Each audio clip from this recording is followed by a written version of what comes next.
siempre tenemos un momento para la lectura. Y como le gusta a nuestro técnico Víctor Espinosa, que no es hoy el caso porque es nuestra Elena, que también le gusta mucho leer, siempre decimos que hay que dedicar en su vida, intentar buscar todos los días, o al menos lo posible, que no sea una obligación, pero sí crearlo como rutina y como hábito, tiempo al maravilloso mundo de la lectura, como le gusta a Víctor Espinosa. Y bueno, estamos siempre potenciamos mucho la lectura, depende del tema. Es verdad que hay libros que son para ti, otros que a lo mejor no lo son, no se sabe por qué, porque a lo mejor a uno le encantan las historias de muchos crímenes y muchos asesinatos, a otra persona le gustan más las novelas muy pastelosas, porque son muy romanticones. En algún momento dado de tu vida te gusta más un tema determinado, o te gusta más algo de historia, o lo que sea. El caso es que siempre hay un libro para cada persona, uno o muchos, gracias a Dios, muchos. Y hoy tenemos la suerte de, ya hacía tiempecito que no venía por aquí, y nosotros le vamos a reñir un poquito, como siempre estamos riñendo, a Antonio Puente Mayor, que nos trae una obra que lleva por título Jesús de Nazaret, en busca de la verdad. Antonio, buenos días. Muy buenos días. ¿Dónde estás metido, hijo? Que no paras y no vienes por aquí. Mientras sea por escribir, perdonado está, porque después lo disfrutamos nosotros. Pues mira, Antonio, estoy dividiendo el tiempo entre escribir, como tú bien dices, que para eso hace falta muchas horas, ¿no? Ahora lo veremos cuando hablemos de este libro, pero también es que yo viajo gran parte del año, ¿no? Como guía turístico por toda España. Entonces una cosa y otra no paro en casa, Y aún así hay que sacar tiempo para la familia, para ti personalmente, de vez en cuando tomarse una cervecita con los amigos, disfrutar de nuestras tradiciones, en fin, buscarse, en definitiva. Sí, es muy importante porque luego después a la hora de ponerse a escribir una novela, un ensayo, lo que sea, también en cierto modo eso se refleja, ¿no? Ese pozo de tranquilidad y de madurez que vas adquiriendo cuando estás con los tuyos, ¿no? Si no, todo es un estrés y una locura. No puede ser. No puede ser. Vivimos una vez y hay que intentar disfrutarlo, por lo menos. Antonio, ¿cuándo encuentras o cuándo la lectura te elige?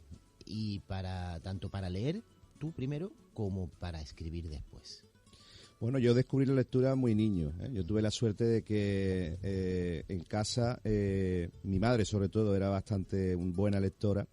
Y me crié en un ambiente, también en un colegio, en los Salesianos, donde teníamos una buena biblioteca. ¿Salesianos de la Trinidad? Salesianos de Triana. De Triana, aunque también tuve buen contacto con la Trinidad, tengo buenos amigos de allí.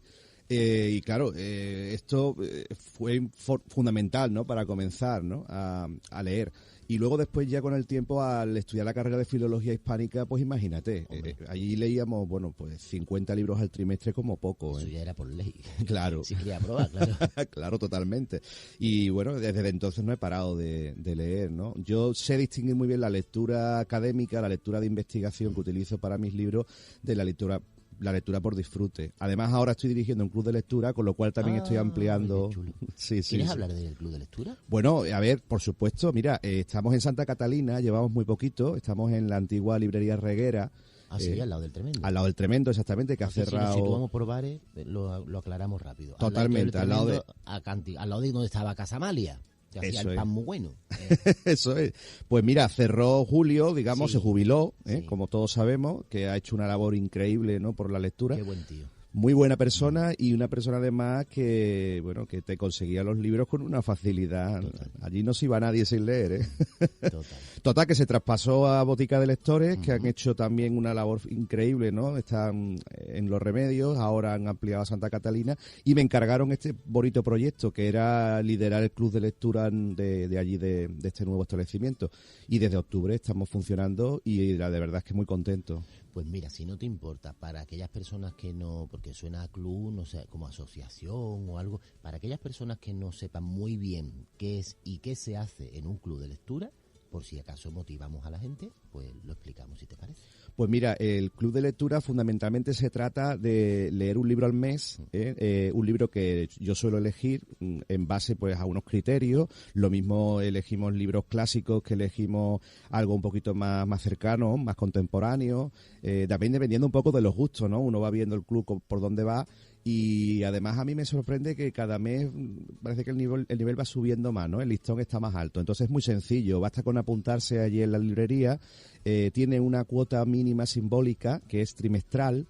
Y el libro, bueno, pues lo puedes comprar allí, lo puedes buscar en la biblioteca, eso cada uno lo que quiera. O lo mismo lo tiene. O lo mismo lo tiene, exacto. Incluso alguna persona puede que se lo haya leído, porque lo bonito, Antonio, no es solamente leerlo, sino luego esa reunión que tenemos mensual, que es el tercer viernes de cada mes, donde nos dedicamos a hablar del libro, bueno, y de muchas otras cosas, porque tú sabes que la lectura luego el hilo trae por un lado, pero después...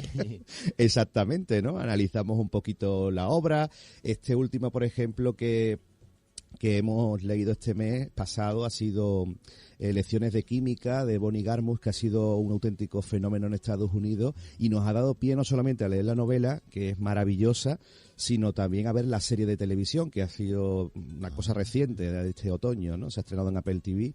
Y la verdad es que te da pie, pues eso, a comentar. Tenemos también contacto vía WhatsApp, en fin. Es una experiencia muy enriquecedora. Qué guay, sobre todo porque, entre comillas, no te obligas porque tú lo has elegido, pero te obligas a leer algo quizá con una especial atención para cuando sea esa reunión mensual, exponer, a lo mejor de un capítulo tú tienes una visión, porque claro, el capítulo va enfocado a algo, sea lo que sea, la historia de un asesinato, de una princesa o lo que sea. Pero tú tienes una visión, yo tengo otra, después debatimos. Lo mismo tú dices, pues que me recuerda ¿te acuerdas la protagonista de tal libro? Y ahora sale ya a la palestra otra obra. Pues a mí me parece que escribe como tal autora y ya te va tirando, y es verdad que enriquece mucho porque cambiamos impresiones, aprendemos un poco más, y oye, tener un grupo de personas que vamos a hablar sobre la lectura me parece algo muy rico, porque con los amigos lo mismo empieza a hablar del libro y termina hablando de cervecita, o de tu prima, o del vecino, o de lo que sea. Pero aquí, como enfocamos en un club de lectura, evidentemente es para la lectura, pues enriquece y potencia las ganas de seguir leyendo. Así es, así es. Yo invito a todo el que se quiera apuntar, todavía hay hueco, y además lo bonito, Antonio, es que también hemos invitado algunos meses, vienen escritores, y vienen a comentarles in situ pues todo lo relacionado con el libro, se le pueden hacer preguntas. ¿Su experiencia? Sí, o su experiencia, le puede dedicar el ejemplar. La verdad es que es un proyecto, ya te digo, muy bonito, ha arrancado en octubre y esperemos que tenga una larga vida. Qué guay. Desde pequeñito, porque en casa mamá, una lectora empedernida, tenías dos opciones: o cogerle una manía a los libros tremenda, o enamorarte, como te pasó. Cuando descubres que no solo eres un ávido lector, aparte por obligación en la carrera, evidentemente, obligación de carrera que tú elegiste, evidentemente, cuando decides que, pues yo también quiero escribir, quiero hacer cosas, quiero contar mi vida, mis experiencias o cosas que a mí me gustan. Mira, yo escribía ya desde el colegio. Igual que hay gente que se dedica en las horas muertas o entre clase y clase a hacer dibujitos y otras muchas travesuras. O jugar a la pelota. O jugar a la pelota, o lo que sea. A mí me daba mucho por escribir pequeños cuentecitos en libretitas de papel, ¿no? Y tenía, bueno, pues esa afición, yo creo que desde la EGB, ¿no? Yo estudié la EGB pues siendo muy pequeño, ¿no?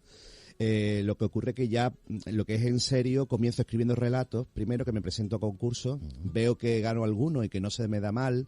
Y a partir del año 2010 cambio de trabajo y bueno, en unas circunstancias que tuve laborales que coincidieron con el nacimiento de mi hija, me dio por llevar a cabo un proyecto que tenía en la cabeza de hacía muchísimo tiempo, que era un libro de Semana Santa para niños.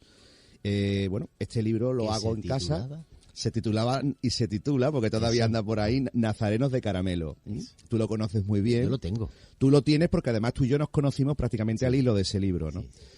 Bueno, sale en el año 2011. Para mí fue una revolución absoluta. Fue un libro de los más vendidos en Sevilla ese año y además me llevó a ser finalista de Premio Nacional, ¿no? Algo que, bueno, con tu primer libro que te ocurra todo eso... Hombre, eso te tiene que zamarrear un poco y decir, ¿esto qué me está pasando? Sí, fue una auténtica revolución, ¿no? Para mí, para mi familia. Y bueno, aunque no he podido vivir expresamente de la literatura, porque como tú sabes es muy difícil, pero sí que es verdad que me ha permitido dedicarme a publicar otro tipo de libros, explorar no solo el género infantil, sino también la novela, he hecho ensayos, he hecho libros de viajes. Entonces, pues ha sido un proceso maravilloso y bueno, pues ahora estoy cumpliendo ya varios años, he superado ya la década de publicaciones. Llevo más de 30 libros publicados. Qué maravilla. La verdad es que parece mentira, ¿no? Porque comenzó, como digo, con esta aventura en 2011 y estoy muy muy contento. Así que he ido dando pasitos. Como digo, la carrera de filología fue fundamental, ¿no? Para aprender sobre todo las herramientas. Claro, y a partir de ahí, pues, lo que yo siempre le digo como consejo a los jóvenes que comienzan a escribir, que lo que hay que hacer es primero leer mucho y después de leer, escribir, escribir y escribir. Y sobre todo, Antonio, corregir, porque eso es otro tema que se está dejando mucho de lado hoy día, ¿no? Con el tema de las redes sociales, con tanta pantalla, que es que la gente escribe deprisa y no corrige. Y para ser un buen escritor, o por lo menos intentarlo, hay que corregir. Fíjate que si nos situamos ahora mismo en el año 2009, ¿quién te iba a decir a ti que ibas a tener 30 libros publicados a partir de un año después? Qué fuerte. Títulos como, bueno, la famosa Pandilla Morada, que era una historia de unos chavales muy, muy inquietos, que le pasan muchas cosas, creo que eran 3 o 4 los que hubo. También El Pintor de los Muertos, El Testamento de Santa Teresa, por supuesto, Los 40 Cuentos de Semana Santa, que eso tengo amigos que todas las noches le leían un cuentecito o dos, porque había algunos pequeños que eran muy insistentes y con uno no se conformaban. Y El Enigma del Salón Victoria también, bueno, aparte de otras historias, ¿no? Nos traes ahora Jesús de Nazaret. A mí me encanta, para empezar, pero ¿por qué elegiste este tema? Yo creo que es porque es un personaje que siempre me ha fascinado. Yo le diría que es el personaje con mayúscula. Considero que es la persona más influyente de todos los tiempos. Y también porque mi formación católica, Antonio, que es un poco la que compartimos muchos, ¿no? De los oyentes, me dejaba una serie de lagunas en torno a la figura histórica de Jesús. Hemos oído desde que somos pequeños en las catequesis, en las clases de religión, en torno a lo que vemos en las calles cada año en Semana Santa. Bueno, pues vemos retales, podríamos decir, retazos de la vida de Jesús de Nazaret, pero no conocemos el contexto histórico en el que vivió. No sabemos discernir lo que pudiera ser realidad de ciertas matizaciones literarias en torno a los evangelios. Y claro, yo como filólogo que soy, que me gusta siempre investigar, llegar a la fuente primigenia de las cosas, me lo planteé en torno al año 2017, ¿no? Visité el Museo de Tierra Santa de Santiago de Compostela. Yo hasta entonces no me había planteado Jerusalén y los santos lugares más que como, bueno, ese lugar idílico donde uno algún día irá, ¿no? Pero a partir de ese momento empecé a tomármelo en serio. Empecé a leer todo lo que caía en mis manos sobre el tema, a ver documentales. Y fui construyendo primero artículos de prensa que fui publicando en el Correo de Andalucía y posteriormente colaboraciones en boletines de hermandades, en anuarios, etcétera, lo cual pues va a desembocar ya en la pandemia en un corpus literario que dé lugar a este libro. Es un ensayo de investigación. No es una novela, hay que decirlo, aunque pudiera bien serlo, porque me sumerjo en la época de Jesús de Nazaret prácticamente desde los antecedentes, desde la creación del Reino de Israel. Pero la idea es hacer un ensayo divulgativo, un ensayo que la gente pueda leer casi como una novela y que le descubra otra faceta de Jesús, alejada, bueno, en este caso más que alejada, complementaria con ese Jesús que han descubierto a partir de los textos sagrados. Salvando las distancias y con todo el respeto del mundo, es como cuando conocemos la parte pública de un artista o lo que han querido contarnos, y un día X aparece un documental en la tele donde te sale la vecina hablando de cuando era chiquitito, compañero de clase de cuando estaba en no sé dónde, en fin, y es como profundizar un poco más en la vida de alguien que todo el mundo conoce, sea católico o no católico. Jesús de Nazaret es una figura imprescindible, como tú bien has dicho, el personaje a nivel mundial. Y en la, por situarnos un poco en la contraportada, siempre ponéis, o tú o la editorial, o en ambas partes, ¿no? Un acuerdo, algo que nos sitúe y nos enganche al lector. Y dice así: ¿quién fue Jesús de Nazaret? ¿Qué pruebas tenemos de su existencia? ¿Son ciertos los milagros que se le atribuyen? ¿Fue un mago, un taumaturgo o un exorcista? Hay un poquito más de texto, pero ya nos lo está explicando Antonio. Y una vez que, por cierto, preciosa la pintura de la portada, ¿eh? Es maravillosa. Espectacular, espectacular, súper bonita. El libro Una vez que lo abrimos, vienen todos sus créditos, la dedicatoria, etcétera, etcétera, pues podríamos decir que se distribuye a lo largo de 16 capítulos, unos con más subcapítulos o capitulitos, por decirlo de una forma cercana, otros con menos, pero con títulos tan interesantes. Mira, el primero dice: por aquella época apareció Jesús. El número 8, que me encanta, bueno, y el 7, bueno, es que me gustan, bueno, y el 9, porque claro, estando en la época en la que estamos. El 7, la matanza de los inocentes, no puede faltar mi Belén, por ejemplo. El 8, la huida a Egipto, otra de las escenas. Si nos está escuchando Antonio de Jarnido, pues también.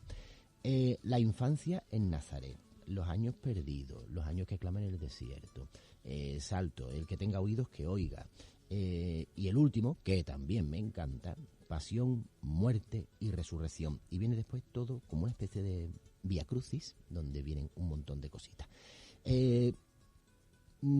¿Cómo se estructura un libro para distribuirlo en este tipo de capítulos? Porque claro, tú bien nos lo has comentado, no es una novela, no es una historia al uso, no es un libro de historia académica, pero es un compendio de todo. Pues lo primero que he intentado ha sido seguir la misma cronología que nos marcan los evangelios, ¿no? Sobre todo, cuando digo evangelios, me refiero a evangelios en plural, porque como tú bien sabes, hay autores, como es el caso del evangelista Marcos, que directamente nos sitúa a Jesús en el Jordán, con el bautismo.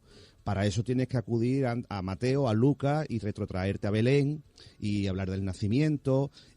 Incluso yo he añadido, digamos, a modo de introducción o de prólogo, un repaso por las fuentes, que creo que es muy importante. Cuando tú comentabas en la contraportada qué pruebas tenemos de su existencia, pues las pruebas me remito a las fuentes escritas hebreas, judías, bueno, de todo tipo, ¿no? Latinas, por supuesto.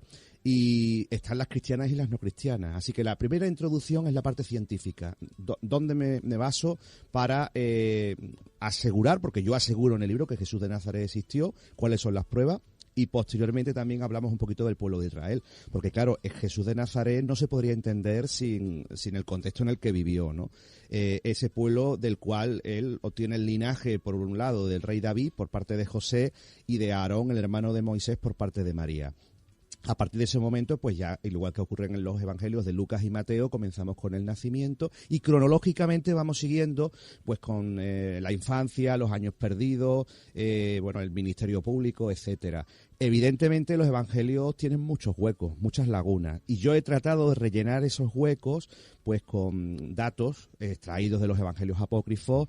También hay un testimonio muy interesante en el libro, Antonio, que son las revelaciones de las místicas, algo que en el siglo XXI se está dejando muy de lado, ¿no? Todo lo que es el mundo de los sueños, de lo onírico, unas revelaciones que en la antigüedad eran de una importancia capital, ¿no? Ya en el mundo romano, la persona que soñaba, por obligación, ojo a lo que digo, por obligación tenía que revelar al Estado si ese sueño tenía algún tipo de importancia, ¿no? Estaban obligados. Entonces esto quiere decir que se le da una gran importancia a los sueños. Sí, porque bueno, estamos plagados en el Antiguo Testamento y en otras religiones de grandes revelaciones relacionadas con los sueños. Y esto lo hemos dejado de lado hoy día, ¿no? Hoy todo lo que es el mundo de la mística, de la evidencia, se considera un poquito una pseudociencia, ¿no? Así que yo he querido darle el lugar que merece a personas, ojo, que no me las estoy sacando yo de la manga. Santa Brígida de Suecia, aparte de una vidente increíble, es copatrona de Europa. Es un personaje increíble. Ana Catalina Emmerich, que fue una monja alemana que vivió en el siglo XIX, colaboró incluso en el mundo de la arqueología, porque tenía visiones de lugares que en apariencia no existían y luego iban los arqueólogos con el pico y la pala y los sacaban. Con lo cual estamos hablando de una figura muy poco conocida que yo creo que en este libro se le está dando el lugar que merecen. Sí, ponerlas en valor, en definitiva. Fíjate que cuando has hablado de un evangelio que empieza en tal situación, hay que tirar de los otros, para montar en mi cabeza cómo se estructura un libro de este tipo, te imaginas un poco como en las series que hay una comisaría con un tablero gigante porque hay un asesino en serie.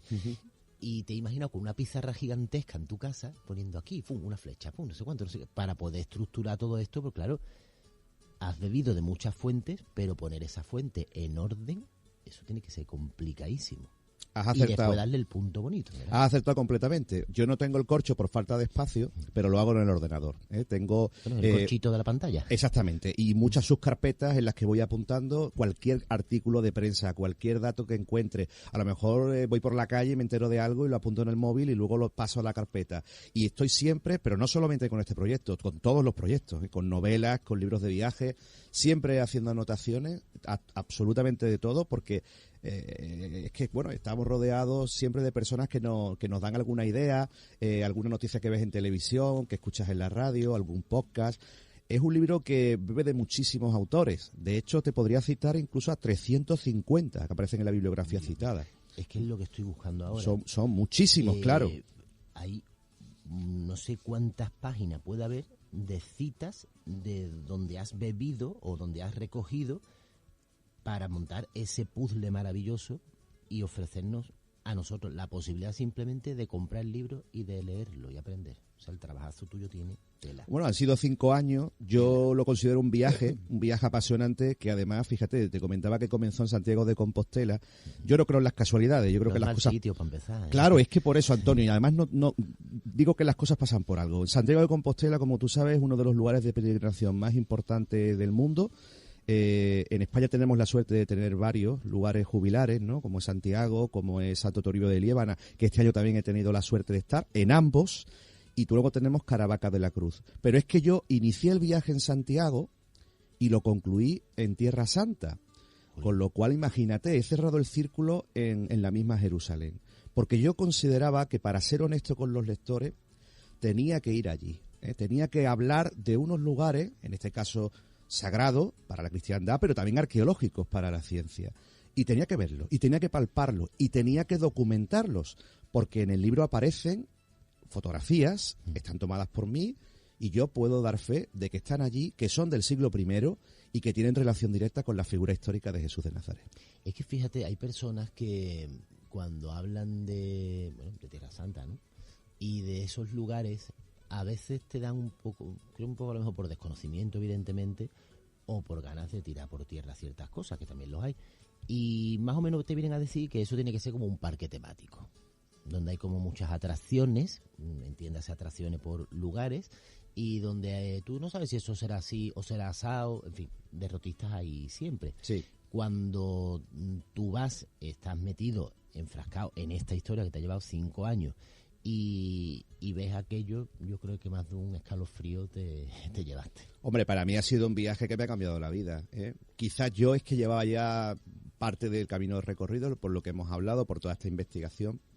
En cierto modo sabía dónde tenía que mirar, porque tú sabes que allí hay tantísimos estímulos, que son unos lugares, concretamente Jerusalén, un poco que condensa lo que es el espíritu de Tierra Santa. Es un lugar tan fascinante, tan lleno de historia, que cada piedra tiene valor. Y si tú sabes un poco hacia dónde tienes que dirigir la mirada, evidentemente es mejor. También he tenido la suerte de contar con unos guías excepcionales allí, ¿no?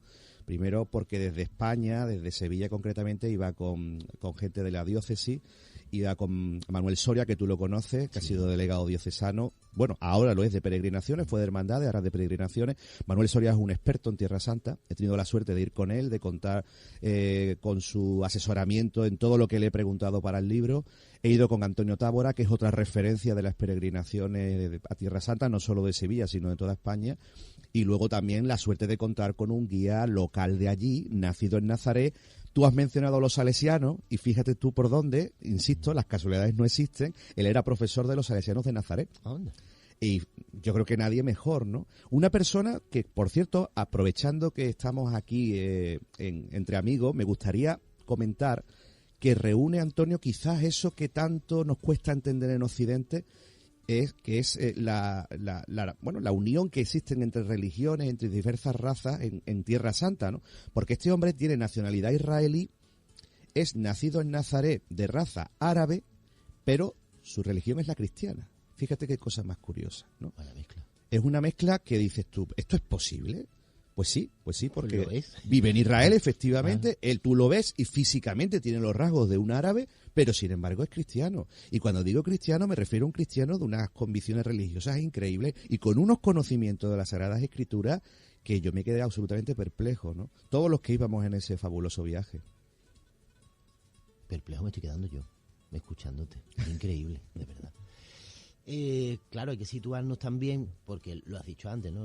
Hay ciertas cosas que hoy en día o las entendemos muy de sobrado o incluso no se le da importancia porque caen en desuso, ¿no? Pero claro, si nos situamos 2023 años atrás en un contexto social, político, de estructura de país, ya, pues claro, las cosas se entienden mucho mejor. Así también tú nos sitúas. Sí, es que es fundamental, es que si tú no haces esa mirada hacia el pasado, como digo, es muy difícil entender la figura de Jesús, porque Jesús era judío. Jesús, hoy lo vemos, su mensaje, ese de la renovación, de la nueva alianza, como un mensaje universal, pero no olvidemos que en su época Jesús va a predicar entre los judíos, se va a dirigir al mundo judío, el mundo en el que él vivió. Será a través de la figura de Pablo de Tarso, que yo toco de pasada en el libro. De hecho, en un futuro no descarto escribir más libros sobre el tema. Es San Pablo para los cristianos, la figura que va a universalizar el mensaje de Jesucristo a través de la predicación a los gentiles. Pero claro, Jesús se movió en un espacio muy reducido realmente, ¿no? Cuando tú vas a Tierra Santa, descubres con sorpresa que ese lugar que tanto has visto en las películas y del que tanto te han hablado en las clases de religión, en realidad es un espacio muy pequeñito, que se puede recorrer de norte a sur, como lo hicimos nosotros, en apenas 2 horas, ¿no? Es, de hecho, más pequeño que la provincia de Badajoz, ¿no? Todo lo que es el territorio de Israel. Luego tiene cerquita Siria, tiene cerca también Egipto. Así se entiende eso que has mencionado antes de la huida a Egipto, ¿no? Las rutas del exilio que yo menciono en el libro. Pero es un microcosmos tan pequeño y a la vez tan complejo que una vez que tú estás allí, y solo allí, Antonio, porque por mucho que te cuenten tienes que estar en aquel lugar, es cuando captas la atmósfera y entiendes qué es lo que ocurrió en los tiempos de Jesús, porque cuesta decirlo, es triste, sobre todo en el momento en el que estamos, pero es que la violencia, aunque sea de calma tensa, se palpa en el ambiente en cuanto aterrizas en el aeropuerto Ben Gurión, ¿eh? O sea que está ahí. Está flotando en el ambiente. Yo estuve en febrero, ahora dentro de poquito haremos un año, porque fuimos a finales de enero y volvimos a principios de febrero. Fueron 10 días inolvidables. Y realmente ya en el avión comentábamos un poco medio en broma, medio en serio, las medidas de seguridad tan extremas. Íbamos con una compañía israelí, el Al, y luego una vez llegados al aeropuerto de Tel Aviv, el mero hecho de ver a los judíos ortodoxos, ¿no? Como tuvimos ocasión de cruzarnos tanto en el aeropuerto como en el resto de las ciudades, como son sus formas, cuando llega el sábado, por ejemplo, ¿no? Detalles curiosísimos que experimentamos allí, la manera que tienen de afrontar la vida, muy distinta a la nuestra. Es como viajar a un país totalmente distinto a lo que tú estás acostumbrado. Yo he recorrido parte de Europa, parte del norte de África, pero jamás había ido a un país tan distinto en sus formas al nuestro. ¿En todo? Absolutamente en todo. Sí. Pero también, en cierto modo, es una lección de tolerancia. A mí me encantó Tierra Santa por eso, ¿no? Porque tanto que nos cuentan que los musulmanes con los judíos, con los ortodoxos, etcétera, tienen problemas, yo vi todo lo contrario. Yo vi una convivencia en las calles. Recuerdo la Vía Dolorosa de Jerusalén, que no tiene nada que ver con las películas, nada que ver. Aquello prácticamente es un gran bazar. Ves muchísimo comercio, ves escenas muy exóticas, pero esa convivencia que muchas veces pensamos que es de crispación, no siempre es así, ¿eh? Yo vi, la verdad es que un ambiente, por un lado sano, pero por otro lado, como decía, de esa calma tensa que vaticina que en cualquier momento se puede romper el statu quo, como ocurrió de hecho, ¿no?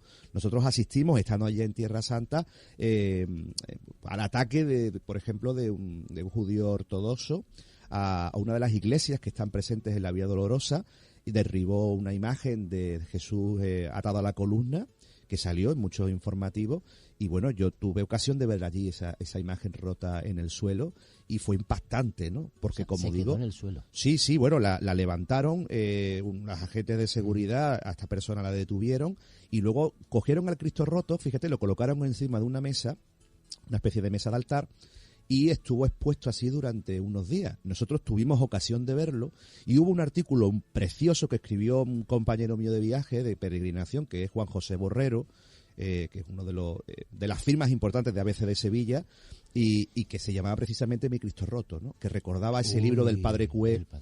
Y la verdad es que fue algo realmente increíble, ¿no? Porque una cosa, como te digo, es que te lo cuenten, que lo veas en los telediarios, y otra cosa es que tú lo vivas allí in situ, ¿no? Fíjate, en este caso, pues un judío ortodoxo, bueno, que no estaba en sus facultades mentales, evidentemente, ¿no? Porque nosotros hemos conocido allí también otra realidad, ¿no? La de los ortodoxos respetuosos, igual que hemos conocido a la iglesia ortodoxa griega, a la armenia, hemos visto a coptos, hemos visto a sirios. Es que es un conglomerado tan interesante el de Tierra Santa. Es muy rico. Sí. Es una riqueza tremenda, ¿no? Sí. Es algo que, como digo, por muchos libros que tú leas, muchos documentales que veas y que ahora estamos con esto de los callejeros por el mundo, de viajeros, de españoles, de andaluces, y siempre te dan una visión interesante, pero ni es un lugar absolutamente militarizado, que eso es la primera impresión que yo me llevé. Llevábamos 3 días recorriendo Galilea y no habíamos visto un solo soldado, ni uno solo. Esto se ve realmente en los pasos fronterizos. Hay veces que lo que te venden o lo que parece es que aquello es como si fuese la base de Rota. Totalmente, y no es así, Antonio, no es así. Hombre, cuando tú pasas de Israel a Cisjordania, por ejemplo, pues sí que encuentras, evidentemente, en las fronteras, ves unos puestos militarizados, ¿no? O cuando vas a lugares como el río Jordán, donde tuvimos la ocasión de hacer la renovación del bautismo, que fue un lugar muy bonito, muy especial, pero es que al otro lado del río, como si uno mira a Sevilla desde Triana, pues tiene Jordania. Es que de hecho ves la bandera al otro lado. Evidentemente un puesto fronterizo que tiene que estar protegido, pero son lugares concretos. Realmente después tú no ves militares por todos los lugares. Pero eso como hasta hace poco, cuando cruzabas Ayamonte y para ir a Villarreal de San Antón, como iba la gente a comprar el pollo y las toallas, y había una pequeña aduana frontera. Así era. Yo tengo familia en Rosal de la Frontera, en Huelva, y efectivamente había un puesto de la Guardia Civil, y te pedían los DNI, en fin. Las cosas han cambiado, pero en todo caso me quedo con esa idea de la tolerancia, del respeto, que es un país donde aprendes muchísimo, ¿no? A mirar a la gente de otra forma, y bueno, aprendimos mucho. Sí. Antonio, cuando has dicho que todo ese universo que nos estás contando podría ser no mayor en extensión que la provincia de Badajoz, claro, uno piensa sin querer, como estamos en el 2023, tú piensas, bueno, la provincia de Badajoz me la meriendo yo en una horita en coche. Hay que pensar que hace 2023 años no había móviles, no había luz, no había coches, que toda la información tenía que ser el boca a boca, que la población pues a lo mejor era menos, o era seguramente más solidaria y más tolerante, o no. Cuando nos tenemos que situar en algo histórico, nos tenemos que situar despojándonos de todo lo que nosotros tenemos, que es muy complicado llegar a cortar eso, ¿eh? Sí, totalmente. Ten en cuenta que en aquella época se viajaba, fíjate, en caravana, porque es que no se podía viajar solo, es que era tan peligroso. Así que cuando imaginamos esa escena entrañable de María y José en el burrito camino de Belén, esto es difícil de creer cuando tú te fijas en la historia y analizas un poco las circunstancias, ¿no? Los caminos estaban llenos de bandidos, lleno de asaltadores, y evidentemente siempre se viajaba en caravana y se quedaban a pernoctar en carabasares. Eso es una cosa que yo abordo en el libro, muy interesante, porque mira, la misma palabra posada que nosotros ahora en estos días de Navidad tanto utilizamos cuando hablamos de los belenes, en los belenes vivientes. Yo interpreté a San José en el Belén viviente de los Padres Blancos cuando era un chaval, y daba los golpecitos en la puerta de la posada, ¿no? Buscando posada. Eso realmente no es así. Este término posada se ha traducido de un original griego que es katálima, que en realidad significaría aposento. Aposento significa un salón en el cual María pudiera tener en la más estricta intimidad pudiera tener lugar el parto, ¿no? ¿Qué ocurre? Que en una Belén, que en este caso yo en el libro abordo que efectivamente hubo un empadronamiento en el año 5 a.C., con lo cual es antes del año 0, no estaríamos por tanto en 2023 sino en 2028, cuando ella va buscando este aposento, evidentemente va buscando un lugar de intimidad, y en ese empadronamiento Belén estaría totalmente abarrotado, igual que ocurriría con la Pascua judía en la Jerusalén en la que muere Jesús, ¿no? Va buscando intimidad y al no encontrar evidentemente lugar en un aposento que sería a lo mejor el salón alto, fíjate que la palabra catálima también aparece en el cenáculo, cuando Jesús celebra la última cena con los 12 apóstoles. El mismo término que emplean los evangelistas es catálima en griego. Así que estamos hablando más que de una posada, de un simple cuarto en el que poder estar tranquila para poder tener el parto, no tener que compartirlo. Podía ser, evidentemente, pues un caravasar, que eran unas especies de albergues donde se acogía a los peregrinos y donde existían ciertos lugares más públicos y algunos más privados. No habría lugar en el espacio privado, de ahí que probablemente acabaran en el llamado fatné, que es la traducción del griego establo. Yo tuve la suerte, Antonio, de visitar la Gruta del Belén, allí en la ciudad de Belén, ¿no? En la ciudad del rey David. Y bueno, lo primero que me llamó la atención es que no tiene nada que ver con ese portalito, ¿no? Que montamos nosotros, de corcho, de madera. No, eran cuevas, ¿eh? Con esto quiero decir que vivían pues prácticamente como trogloditas, ¿no? En la Nazaret del siglo I y en las cuevas los pastores de Belén igual. Eran cuevas naturales, grietas en la roca, y la verdad es que es un espacio que te hace evocar un tiempo que no tiene realmente tanta diferencia con lo nuestro, porque no hace falta irse a Oriente Próximo para encontrar casas cuevas. Como tú bien sabes, si te vas a la provincia de Almería o te vas a la provincia de Granada, incluso aquí en Alcalá de Guadaira, en Sevilla, existen las casas cuevas. Pues yo imagino... Pues la bodega, ¿no? Claro, por supuesto, exactamente. Setení, que es un pueblo, por cierto, muy bonito, muy recomendable. Pues a lo que voy, que no hace falta irse muy lejos para imaginar a la Sagrada Familia en una casa cueva, en este caso en un lugar que además comparte con animales, que sería ese fatné, ese establo, y a Jesús naciendo y siendo colocado en un pesebre, en este caso de piedra, ¿no? En este caso, bueno, pues una cunita que fue la primera que tuvo Jesús. Luego su padre, siendo carpintero, o tectón, como nos dicen los textos griegos, tectón, que significaba algo más allá de la carpintería, era un artesano, era un obrero, una persona que podía trabajar incluso en obras más grandes, no solamente se limitaba a hacer mesas y sillas, pues pudo fabricarle perfectamente una cuna y a partir de ahí ir construyendo todo ese relato de la infancia. Nuestro querido Antonio de Jarnido nos dice: nivelazo en el programa de hoy. Qué bueno para el panorama cultural de la ciudad la presencia de autores como Antonio Puente. Un abrazo grande desde el taller.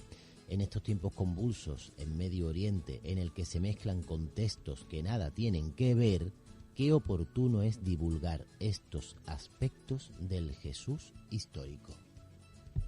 Bueno, pues le mando un abrazo fortísimo a mi amigo, a nuestro amigo en común, Antonio Díaz Jarnido, que es un pintor, un conservador y restaurador extraordinario. Y eso que él dice, además, es algo que veníamos comentando, tanto Antonio y yo como otros compañeros y amigos, ¿no?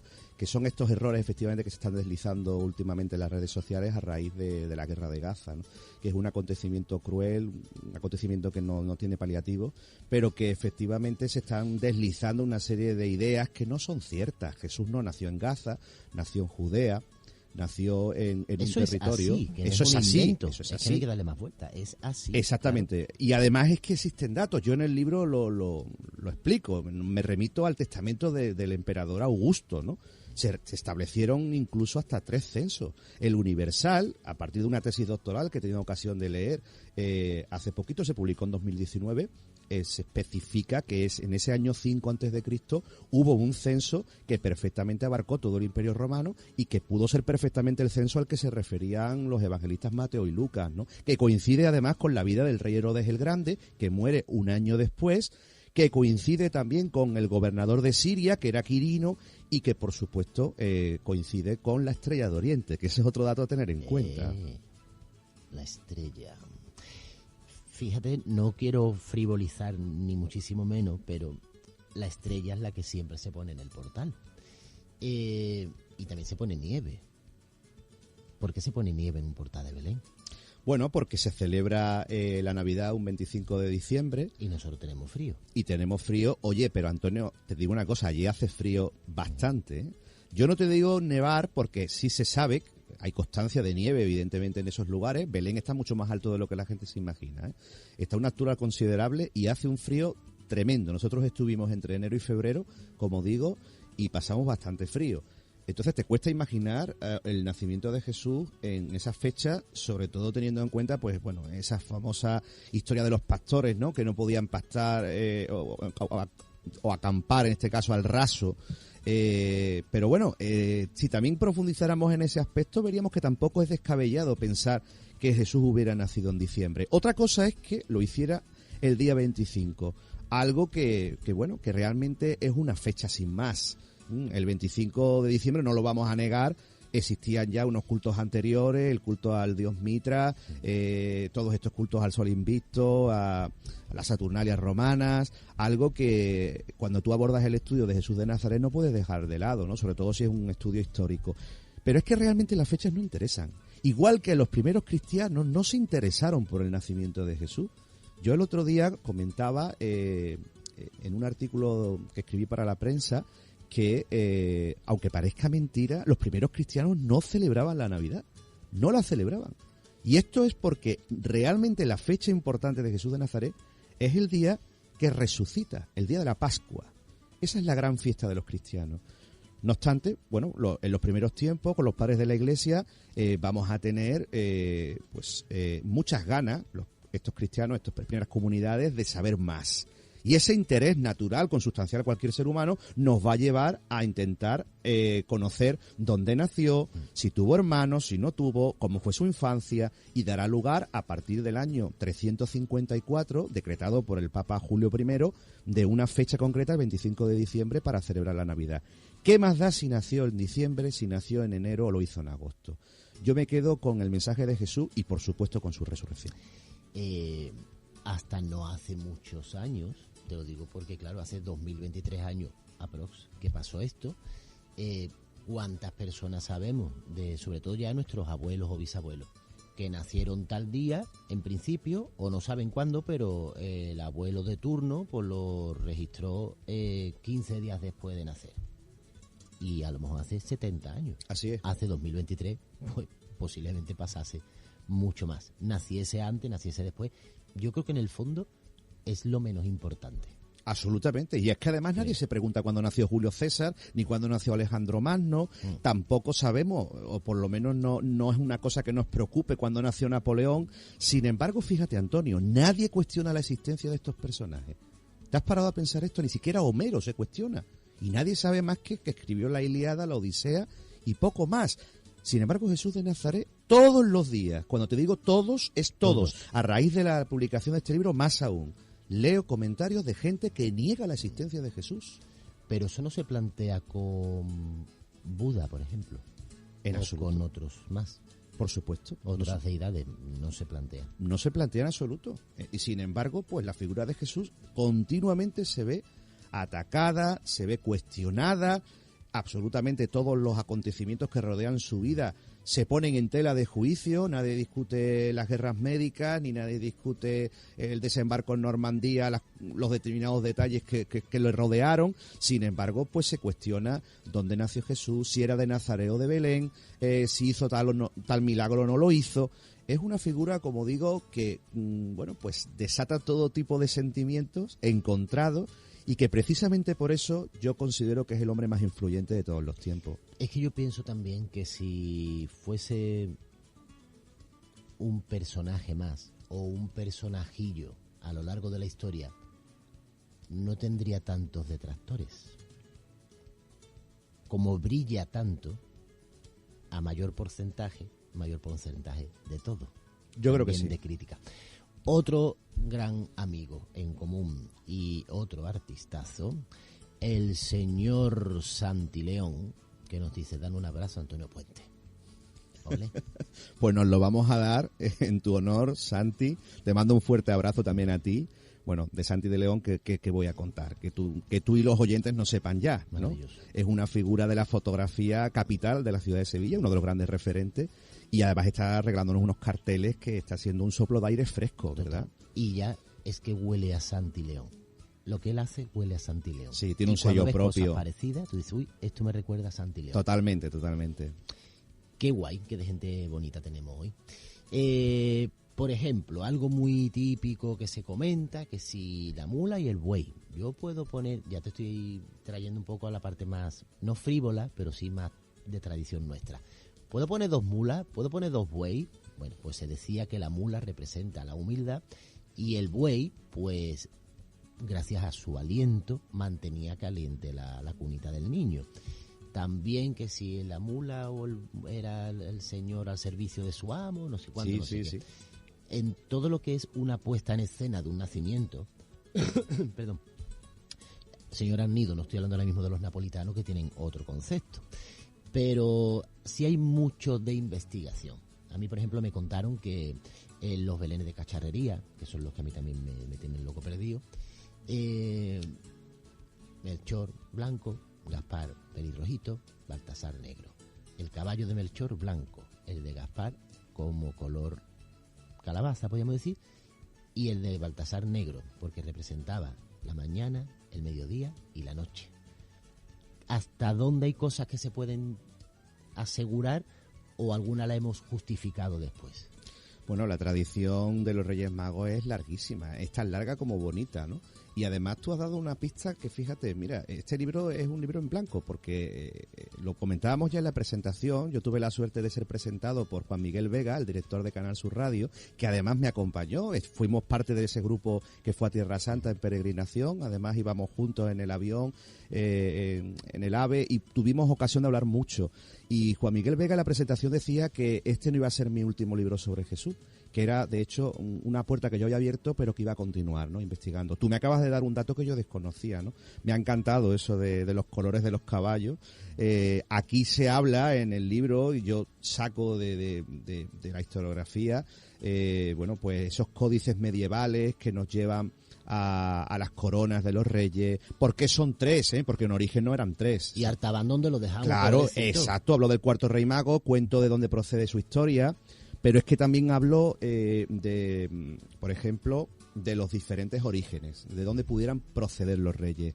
Tenemos que irnos al Antiguo Testamento, tenemos que irnos, por ejemplo, al libro de los Salmos, donde se nos habla de Tarsis, se nos habla de Saba, en Etiopía, se nos habla también de Arabia. Entonces, bueno, son una serie de piezas de un puzzle o de un rompecabezas donde vamos a ir completando esta historia hasta llegar a nuestros días, ¿no? Así que, ¿qué hay de verdad en torno a los Reyes Magos? La tradición. Y cuando digo la tradición, ojo, no estoy diciendo cualquier cosa.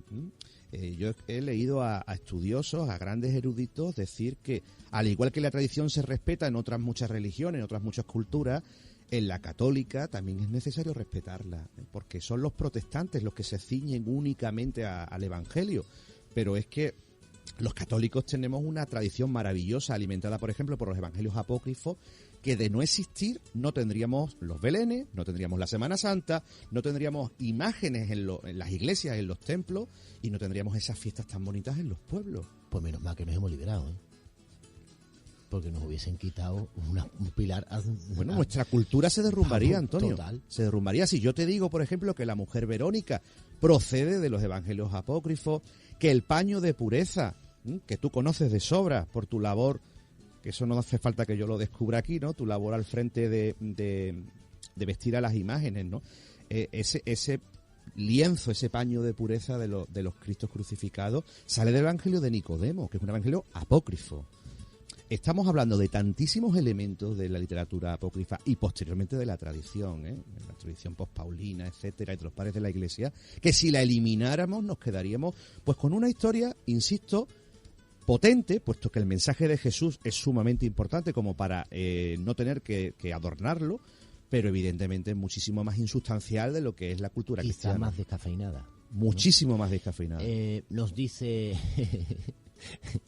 el señor Díaz Arnido, dice, por favor, que quede claro, señores priostes, que ni por linajes ni por el propio oficio de San José, jamás ni la Virgen ni el Señor eran pobres.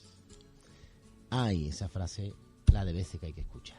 Sí, porque eso es otro debate que estamos manteniendo estos días y que, bueno, viene de muy atrás, ¿no? Volvemos de nuevo a la literatura apócrifa y, por supuesto, a la tradición y, por supuesto, a las místicas. Yo vengo una vez más a reivindicar a María Jesús de Ágreda, por ejemplo, la Dama Azul de los Llanos, que fue una figura increíble.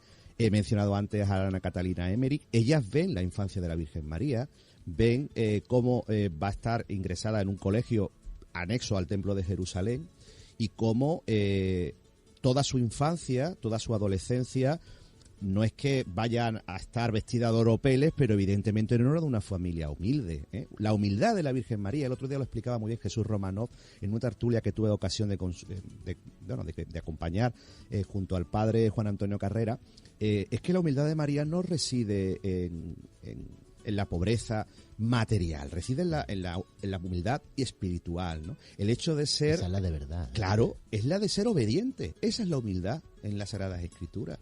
Evidentemente no eran personas que tuvieran una vida ostentosa, no era así, ni muchísimo menos. Pero si acudimos al mundo del arte y acudimos al mundo de los apócrifos, tenemos a unas parteras, a unas comadronas atendiendo no solamente el parto de Jesús, sino también el parto de la propia Virgen María.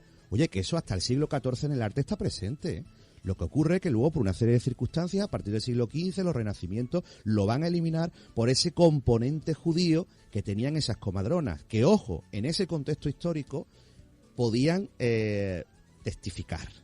Y cuando una persona puede testificar, ya digamos que el papel va cambiando. Cuando digo testificar me refiero a que daban fe si una mujer era virgen o no era virgen, si tenía estaba embarazada o no lo estaba. Los partos, eso lo sabe muy bien mi amiga Aurora López Hueto, que es una especialista en el mundo de la mujer romana. Los partos eran de una enorme privacidad. Quiere decir esto que ese pesebre que imaginamos en Navidad, con San José ayudando a la Virgen María a tener el niño, pues la verdad es que dista un poco de la realidad histórica de la Jerusalén o de la Belén del siglo I, ¿no? Puesto que era sobre todo un evento muy femenino. Así que todo esto nos da pie a pensar que la Virgen probablemente iba acompañada de sirvientas o que acudieron a unas comadronas que atendieran el parto. Yo lo sé gracias al señor Díaz Arnido, que tanto y tanto me ha enseñado sobre el Belén napolitano. Es verdad que en la Edad Media más o menos nuestra sí se representaba la matrona, y en el Belén napolitano, que no tiene nada que ver con la estética de Virgen Pobre porque la trajo Carlos III, este tipo de ropa tan ampulosa, se representa a la Anquila, que es una señora mayor por la experiencia, con unas ropas más bien ajadas y estropeaditas de pobreza, pero con una jarra de plata y una toalla perfectamente limpia del mejor lino, porque fue con lo que limpió y preparó al niño Jesús. Se sigue representando la matrona en el napolitano. Así es, y si nos vamos a San José, pues bueno, viene del linaje de David.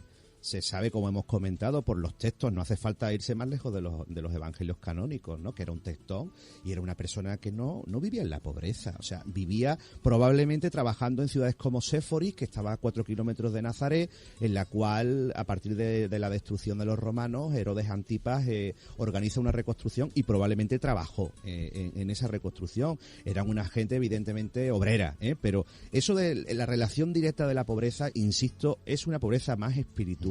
Es una humildad más de ser obediente a Dios, que además todo esto viene ya en el Antiguo Testamento recogido, ¿no? Y además enlaza con Moisés. Moisés también en su nacimiento estuvo atendido por unas matronas, tienen hasta nombre.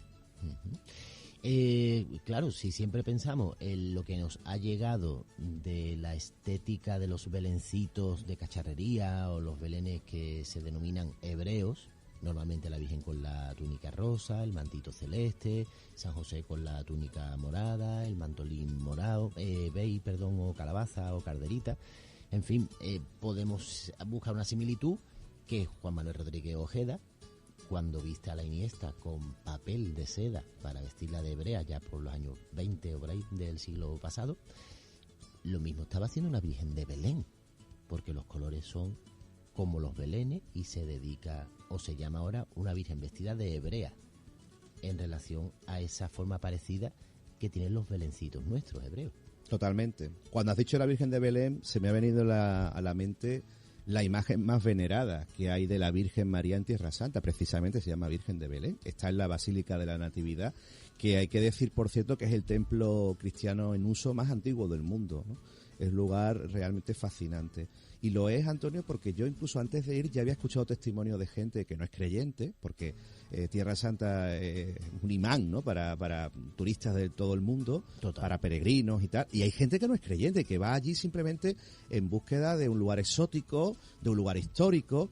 Y sin embargo me han contado experiencias realmente fascinantes que le han ocurrido en esos santos lugares. Y uno de ellos, de los llamados que en latín significa aquí, porque aquí tuvo lugar algún acontecimiento, han tenido allí pues unas experiencias que son difíciles de explicar. Separando un poco todo el concepto religioso que tiene evidentemente la zona, solo por la cantidad de personas que han ido, de la cantidad de energía, de risa y de llanto, de petición, eso tiene que ser un lugar muy cargado de ese magnetismo, salvando las distancias muchísimo. También podemos ver a lo mejor las pirámides de Egipto, sin duda se ve en el Rocío, y en ese sitio donde hay tanta energía, tanto sufrimiento, pero a la vez alegría, gozo, podemos trasladarlo, salvando las distancias, a un estadio de fútbol.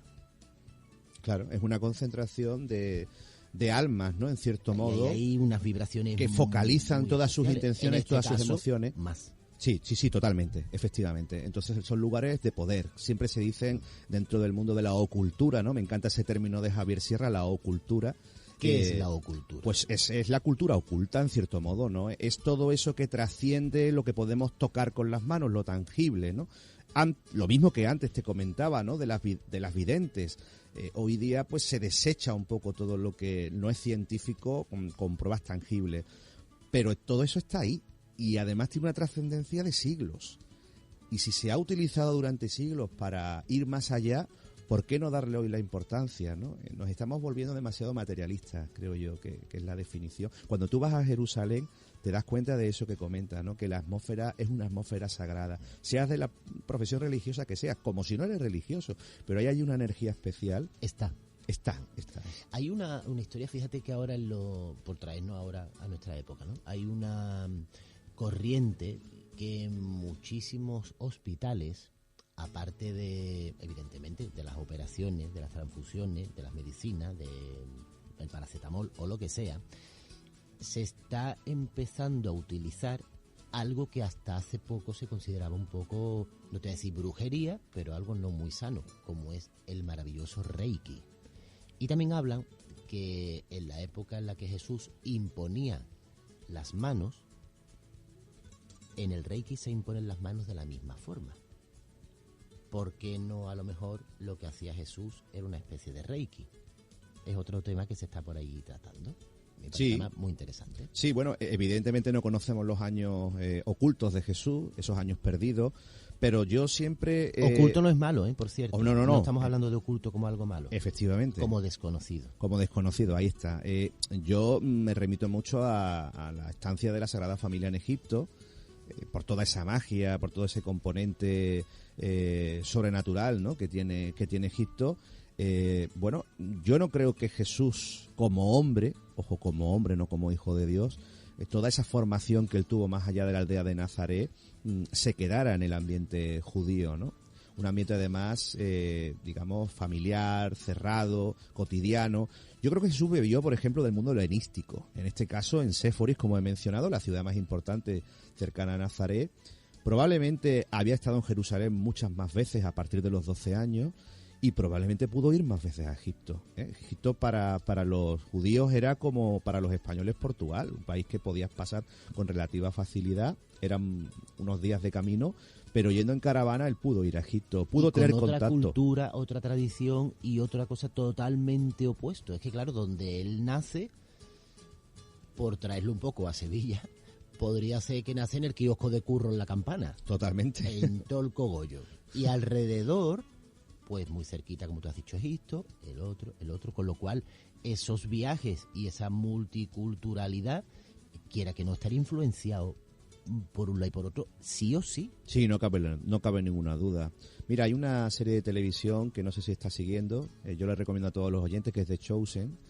Es una serie que va sobre los apóstoles. Pues mira, la tienes en internet de manera gratuita, en una plataforma que se llama Ángel TV, Ángel TV. Es gratuita porque se ha realizado con un sistema de crowdfunding. Han reunido dinero del mundo entero, la gente ha pagado la serie y no existen grandes productoras detrás. Y como han recibido el dinero de manera no lucrativa, pues regalan la serie de la misma manera. Oye, me parece algo precioso. Es algo precioso, es algo inédito en la historia de la televisión. Lleva por 3 temporadas y a mí me sorprende que en un país como España, de una confesión católica tan potente, no se conozca, digamos, a grandes rasgos, ¿no? Es una serie maravillosa, yo se la recomiendo a todo el mundo. Y la menciono porque ya lleva 3 temporadas, insisto, se van uno al móvil, busca Ángel TV o busca The Chosen, Los Elegidos, porque lo que habla es de los apóstoles, es la visión de Jesús desde el punto de vista de los apóstoles. Y hay una cosa que a mí me interesa muchísimo de esa serie, y es que todo esto que estamos comentando, Antonio, aparece en cierto modo, ¿no? Cómo Jesús va preparando los grandes discursos, el discurso de la montaña, las bienaventuranzas, y cuando digo preparar me refiero a preparar. Eso no le viene a la cabeza por ciencia infusa, sino que tiene que documentarse, tiene que pensarlo, tiene que escribirlo, él bebe de aquí, bebe de allá, tiene que narrarlo evidentemente en un lenguaje que entienda el pueblo judío, y que además conecta con el Antiguo Testamento, con las profecías. Así que estamos hablando de una formación, como tú bien has dicho, que va más allá de esa casa del libro, de la sinagoga de Nazaret, de la formación habitual que tenían los jóvenes de su edad. Además, esto como hoy en día, la persona más experta en cualquier disciplina, si habla con los términos propios de esa disciplina, yo no me entero de nada. Habrá personas que se enteren porque compartan estudios, pero aquí o bajamos, si queremos que nos entiendan, o bajamos el nivel de léxico, de vocabulario, de comprensión y de todo, o no llega. Con lo cual yo creo que él era muy listo en ese aspecto, y los otros mucho, ¿no? Pero que si lo que quería era compartir lo que él pensaba, tendría que bajar a que todos nos enterásemos. Totalmente. Digamos como hablar como a los niños. Sí, esas son las famosas parábolas, que yo las comparo con las fábulas, que tan de moda se ponen a partir del siglo XVIII, y que lo interesante de esto, Antonio, es que tienen una superficie aparentemente sencilla, pero luego si tú vas profundizando, tiene diferentes capas, y bueno, ahí hay explicaciones bastante más filosóficas, ¿no? A mí me encanta, por ejemplo, la parábola de los talentos. Yo la analizo en el libro. Me parece una parábola maravillosa, porque creo que todos venimos al mundo con unos talentos, todos, absolutamente todos, unos son más visibles que otros, y luego al final, yo quiero creer en esto que nos dice Jesús, que al final se nos van a pedir cuentas de los talentos. ¿Qué hemos hecho con los talentos? Si los hemos multiplicado, si hemos hecho como el personaje de la parábola que entierra el talento y no lo saca por no gastarlo, por miedo, por complejo, por lo que sea, creo que vamos a ser juzgados, entre comillas, un juicio con compasión, un juicio con amor, que es el juicio de Dios, pero en base, en cierto modo, a eso, ¿no? A lo que hemos traído y qué hemos hecho con ese talento y con ese don. Con lo que voy a decir no le quita, al revés, le suma. Por ejemplo, el tema del milagro de los panes y los peces, ¿vale? Tenemos películas que son ya unos clásicos en los que aparece las cestas aquellas, como que empiezan a manar panes y peces a lo loco. Yo muchas veces he puesto el mismo ejemplo, porque además me parece lo más grandioso de todo, que si el señor Santileón, Antonio de Jarnido, tú, nuestra querida Elena, nuestros oyentes y yo quedamos un día para comer en un parque, lo poco que tú lleves, si lo pones para todos, si yo llevo 2 panes, los pongo en medio, si Elena lleva una tarta, la pone para el medio, si Arnido lleva una tortilla de patata, la pone en medio, al final comeremos todos y casi siempre sobra. ¿Es así? Entonces habrá algo más bonito que el mensaje de la generosidad y compartir. A mí me da igual que se harían los peces como si fuera una fuente. Lo que me importa es eso. Totalmente de acuerdo. Y esa teoría además la deslizo yo en la obra. Precisamente cuando analizamos ese milagro, se analiza desde el llamado método de criterio de testimonio múltiple, que es un criterio utilizado en filología y en historia, donde se cotejan las diferentes versiones, los diferentes textos para que la gente nos entienda, y puede existir un trasunto histórico, un sustrato que nos lleve a un hecho histórico, en este caso, que tuvo lugar, pero también a esa visión. Hay incluso teólogos, hay incluso filósofos que entienden ese episodio más, como tú has dicho, como un acto de generosidad entre todos, ¿no?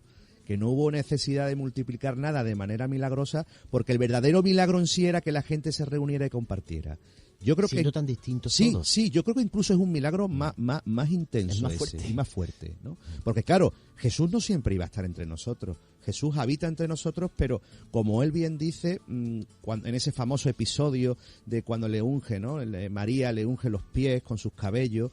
No siempre estaré con vosotros, ¿no? Va a tener evidentemente una vida limitada, va a morir, va a resucitar, pero luego va a estar entre nosotros en espíritu. Entonces, al no tenerlo de manera cercana, los episodios milagrosos del día a día son esos actos de generosidad, como tú bien has explicado. Así que esa comunión, ese reunirnos entre amigos, en estos tiempos, además, en estas fechas de Navidad, esos milagros diarios que se dan de la familia, ¿no? Que la gente se vuelva a encontrar, que los padres y los hijos se reconcilien, los amigos que no se ven desde hace 20 años. Yo he recibido estos días mensajes de gente que no veo desde hace más de 20 años, ¿no? Y siempre es bonito eso. El problema es que el día 7 se nos olvide. Claro, claro. Ese es el problema. Porque hay que vivir la Navidad todos los días, ¿no? Claro. Esto es lo importante, ese mensaje que nos daba Charles Dickens con su cuento de Navidad, ¿no? Vivir, como decía el señor Scrooge, la Navidad todos los días del año, ¿no? Cuando ya por fin ve la luz. Cuánto Grinch y cuánto señor Scrooge hay. Incluso nosotros también tenemos dentro, unos en mayor proporción y en otra menos, los tenemos dentro. Pero bueno, habrá que sacar la parte. Sí, noble, claro. ¿no? ¿Te acuerdas el día en el que dijiste hasta aquí hemos llegado, fin, ya lo mando a editorial para galerada, etcétera, etcétera?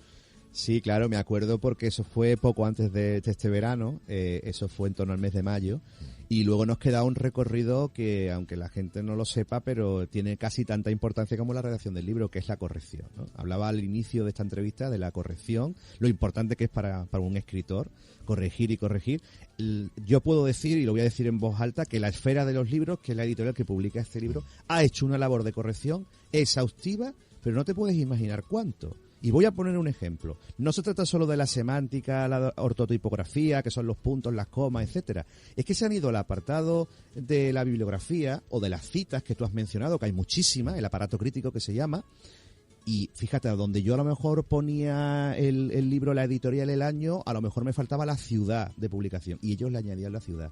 O viceversa, o le añadían la editorial.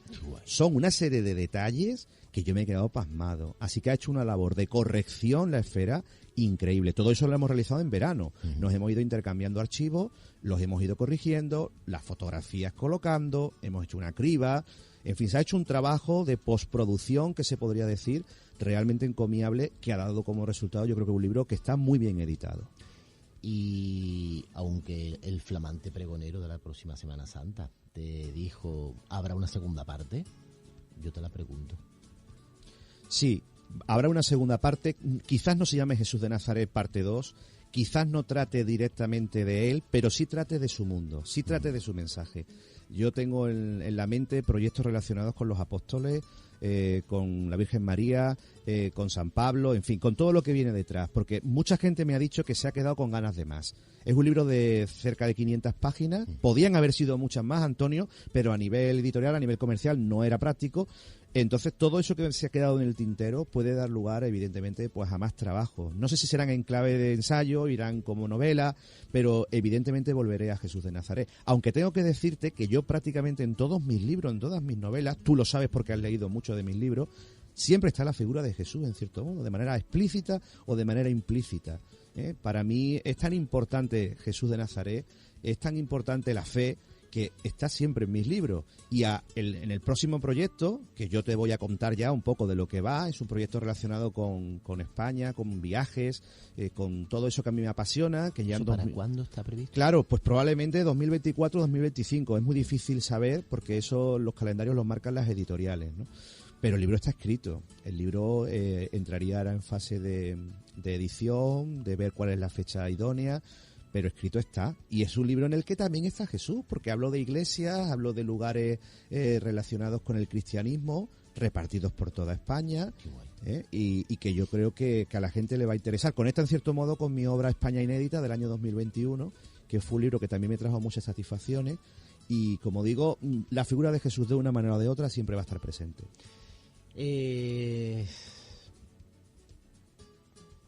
Elena, ¿podríamos poner ya 1:30 de música para yo irme a mi casa y empezar a devorar este libro, por favor? Sí, tú pones una lista de villancicos y yo me voy a mi casa a devorar el libro, porque es que estoy rampando por poder. Tú sabes que muchas veces nosotros en el programa, pues algún día empezaremos por el principio, no por el final. O a veces abro y digo, por aquí mismo, y les regalo a los oyentes, y me autorregalo el poder leer en directo parte del libro. Así que yo lo único que te puedo dar es las gracias, primero por la afición a la lectura que tengo, después por darle el sitio de una forma diferente a este hombre maravilloso, que es nuestro Dios, pero es un hombre también, y que es Jesús de Nazaret, y que sigas pues disfrutando. Supongo que habrá habido momentos de quebrada de cabeza, de no sé si voy a tirar la toalla, pero hoy estoy pletórico porque he encontrado este dato, otro día donde me metí, en fin, todo el proceso creativo, que eso dentro de uno está ahí latente, pero gracias a todo eso tenemos esto aquí. Pues muchas gracias, Antonio, por la invitación al programa. Si no fuera por estos momentitos no nos veríamos. Así que lo primero, eso. Pues ya te voy a reñir. No tardes tanto en volver. Totalmente. Nos veremos más. Tú sabes que siempre estamos en común de una manera u otra, porque estás relacionado con mis dos hermandades. Entonces, si no es en un lugar, nos veremos en otro. Muchísimas gracias, además, por invitarme en unas fechas que son entrañables, ¿no? Que son las fechas de la Navidad. Hombre, este libro es para todo el año, pero quizá Navidad y Cuaresma sería... Pues en Cuaresma te viene otra vez. Muy bien. Ya lo hemos dicho en público y todo. Muchísimas gracias, Antonio Puente Mayor, Jesús de Nazaret, en busca de la verdad. Un abrazo enorme. Un abrazo. Cuídate, gracias. Bueno, pues... ¿qué te iba yo a decir, querida Elena? Pues... nos decía Antonio de Jarnido, spin-off bíblicos. Me encanta. ¿Tú crees alguna canción en especial? Mira, hay una canción que a mí me gusta mucho, que la gente desconoce el tema, que es JC de Mecano. ¿Tú conoces esa canción? JC. Ahora mismo te digo que no. Es del disco Aidalai, que fue uno de los grandes discos de Mecano. Mecano, tengo que decir que es mi grupo favorito de todos los tiempos. Desde niño la escuchaba y lo sigo escuchando, lo llevo en el coche, le gusta a mi hija. Y JC es una canción muy poco conocida de Mecano, no es de los grandes éxitos, digamos, pero va sobre un personaje que tiene mucho que ver con mi libro. Elena, por Dios, búscala y encuéntrala. Es que ya tengo metido en la cabeza la de... Ay, Dalai Lama. A ver, ¿ya la tienes? Pues, ¿nos das un poquito de pista o directamente con la canción? JC significa Jesucristo y es la visión de Nacho Cano de esa figura de Jesús con la melena al viento en la cruz, que además, bueno, pues tiene que ver con el Dalai Lama y con todo lo que es la espiritualidad, ¿no? Que él descubre a partir del trabajo de ese disco, ¿no? Es una canción muy bonita, como digo, no está dentro de las más populares, pero yo creo que los oyentes, si escuchan la letra, yo creo que se van a emocionar. A descubrir. Sí. A veces lo no tan popular es más interesante, como la intrahistoria es más interesante a veces que la misma historia. Qué guay, pues muchas gracias. JC de Mecano, del álbum Aidalai.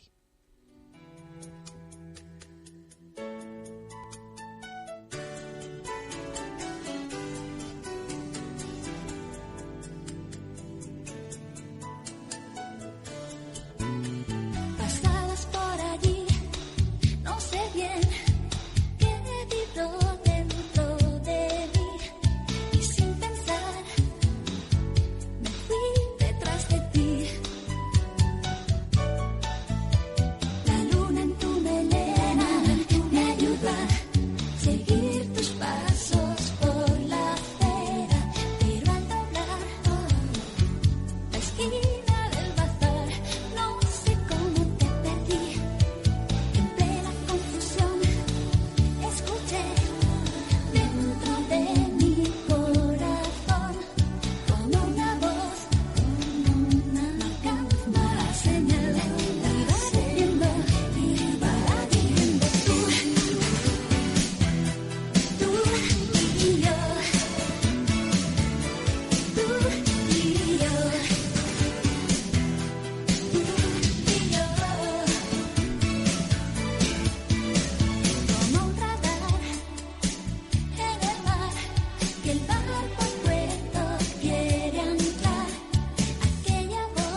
atado por los pies y por las manos.